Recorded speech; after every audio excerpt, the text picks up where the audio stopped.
নমস্কাৰ স্বাগতম জনাইছোঁ আমাৰ ফেচবুক পেজ আৰু ইউটিউব চেনেলটিলৈ। আজি আমি আপোনালোকৰ ওচৰলৈ আগবঢ়াব বিচাৰিছোঁ এটি কবিতাৰ শিৰোনাম ভূপেন্দাৰ মৃত্যু অপৰাজয়। কবিতা লিখিছে গোলাপলতা গোস্বামীয়ে, আবৃত্তি কৰিছোঁ দীপজ্যোতি শৰ্মাই আৰু সম্পূৰ্ণ ভিডিঅ'টো প্ৰয়োজনা কৰিছে দীপজ্যোতি দাসে। অনুগ্ৰহ কৰি আমাৰ চেনেলটো ছাবস্ক্ৰাইব কৰে যেন। ধন্যবাদ।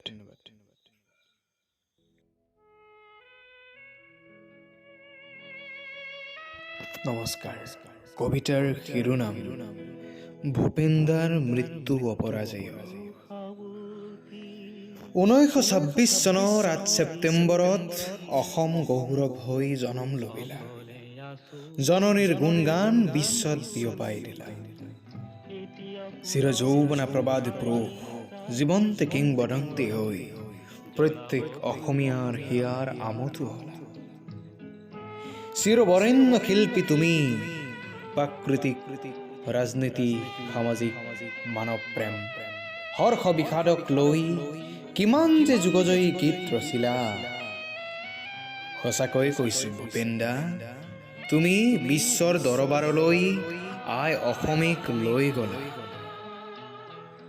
সমাজেও দিলে তোমাক পদ্মশ্ৰী, পদ্মবিভূষণ, দাদা চাহেব ফাল্কে বঁটা, পদ্মভূষণ, অসম ৰত্ন আৰু দিলে বহু সন্মান।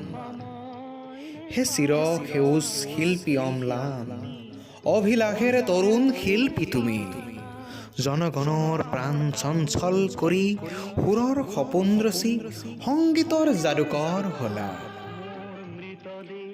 2011 চনৰ 5 নৱেম্বৰত তোমাৰ জীৱন শলিতা স্তব্ধ হৈ গ'ল। গুণমুগ্ধৰ হৃদয় পলকতে থানবান হ'ল। হে মহান শিল্পী, তুমি মৃত্যুঞ্জয়ী হলা। তোমাৰ প্ৰতিভা কেতিয়াও ম্লান নহয়, তুমি অম্লান। শিল্পীৰ কেতিয়াও মৃত্যু নহয়, সেয়েহে তোমাৰ মৃত্যু আজিও অপৰাজেয়।